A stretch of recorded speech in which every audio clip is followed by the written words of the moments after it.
ये स्क्रीनशॉट पाकिस्तान के WhatsApp groups में धड़ाधड़ चल रहा है इस वक्त, और इसका टाइटल है India is the CEO factory of the world.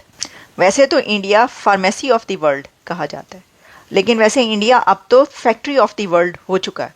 Indians are the highest earning ethnic group in the US, यानी एक भारतीय फैमिली वो औसतन अमेरिका के अंदर $1 लाख सालाना कमाती है।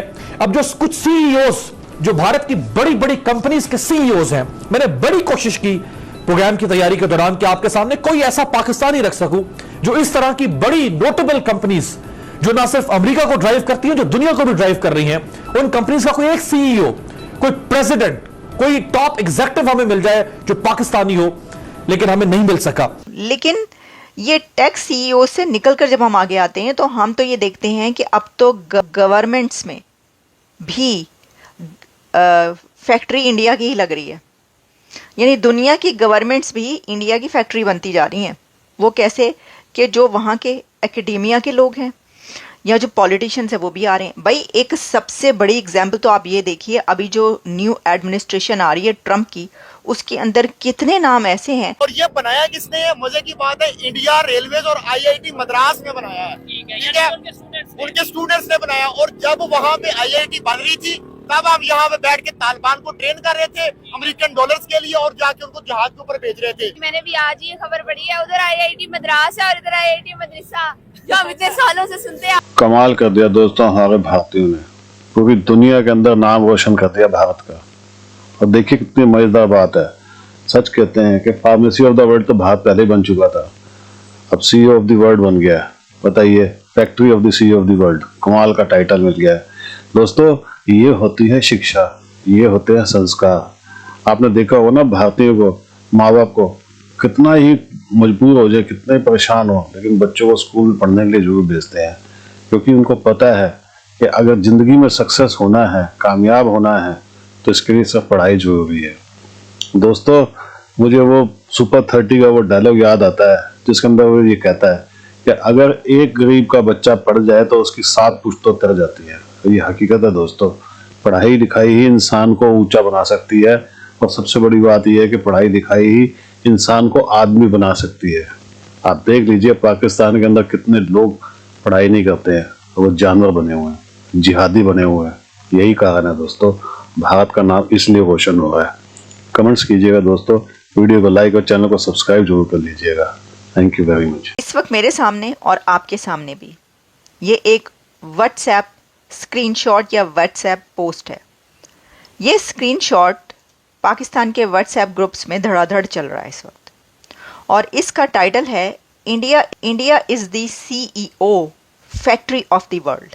वैसे तो India pharmacy of the world कहा जाता है, लेकिन वैसे इंडिया अब तो फैक्ट्री ऑफ द वर्ल्ड हो चुका है।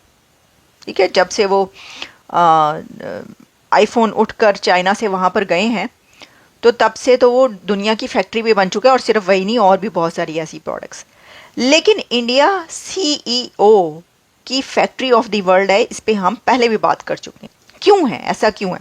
अब देखें, ये बात इतनी ज़्यादा पाकिस्तान में कही जाती है, वायरल होती है, और लोगों को बताया जाता है कि देखें ये हैं उनके एसेट्स, और आपके एसेट्स हाफिज सईद से लेकर और कौन कौन से दहशतगर्द हैं ये आप मुलाहिजा करें।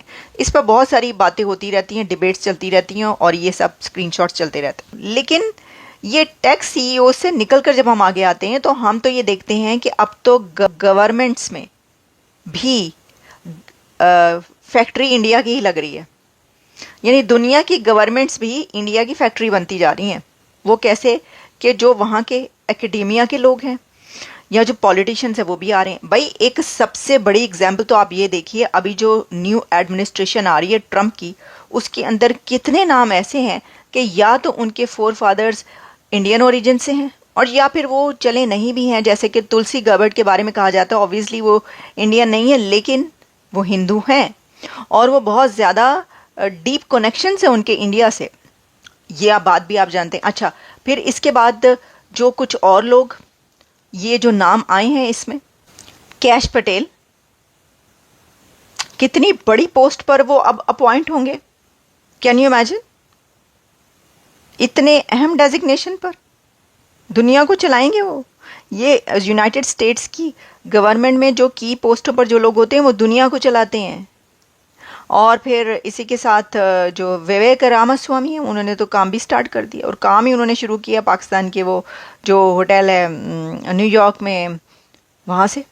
तो मैं तो ये कहती हूँ ये सिर्फ सीईओज़ जो हैं, ये टेक कंपनी के सीईओज़ की बात नहीं रह गई कि जो भारत है वो एक दुनिया की फैक्ट्री बन चुका है।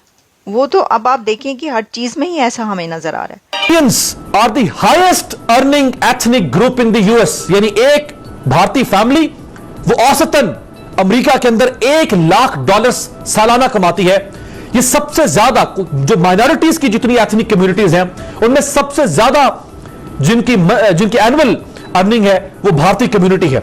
अब जो कुछ सीईओज जो भारत की बड़ी बड़ी कंपनीज के सीईओज हैं, मैंने बड़ी कोशिश की प्रोग्राम की तैयारी के दौरान कि आपके सामने कोई ऐसा पाकिस्तानी रख सकूं जो इस तरह की बड़ी नोटेबल कंपनीज जो ना सिर्फ अमेरिका को ड्राइव करती हैं, जो दुनिया को भी ड्राइव कर रही हैं, उन कंपनीज का कोई एक सीईओ, कोई प्रेसिडेंट, कोई टॉप एग्जीक्यूटिव हमें मिल जाए जो पाकिस्तानी हो, लेकिन हमें नहीं मिल सका।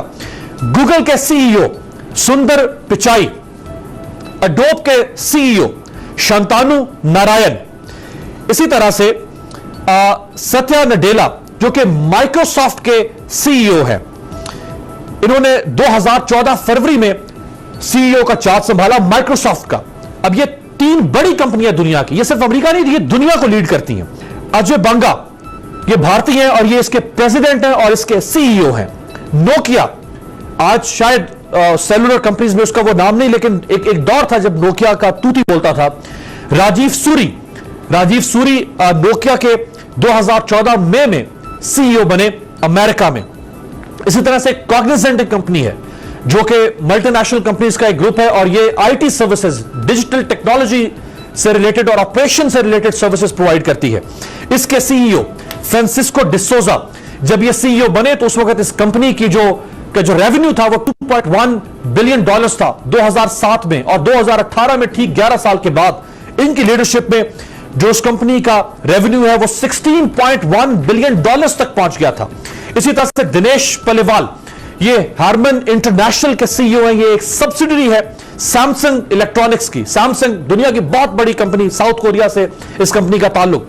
और संजय मेहरोत्रा ये माइक्रॉन टेक्नोलॉजी के सीईओ हैं, और इसके अलावा बेशुमार नाम है जो टॉप एग्जीक्यूटिव्स में, इसके अलावा जो और मुख्तलिफ जगहों पे छाए हुए हैं भारतीय। सबसे पहले तो मैं आपको बताऊंगा जो हाइपरलूप ट्रैक होता है, इसमें जो ट्रेन की स्पीड होती है वो जहाज से भी ज्यादा होती है, और ये यूरोप के अंदर और वेस्ट के अंदर ये कल्चर चल रहा है।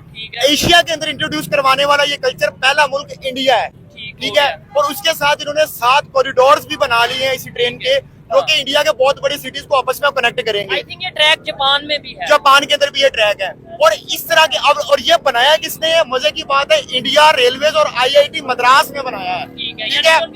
उनके स्टूडेंट्स ने बनाया। और जब वहाँ पे आईआईटी बन रही थी तब हम यहाँ पे बैठ के तालिबान को ट्रेन कर रहे थे अमेरिकन डॉलर्स के लिए, और जाके उनको जहाज के ऊपर भेज रहे थे दूसरे मुल्कों के अंदर।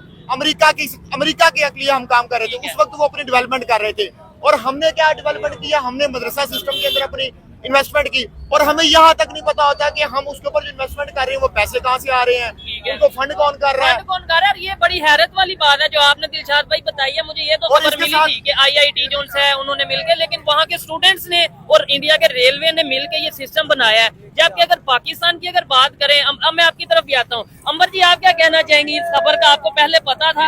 हाँ जी, मैंने भी आज ये खबर पढ़ी है। उधर आईआईटी मद्रास है और इधर आईआईटी मदरसा।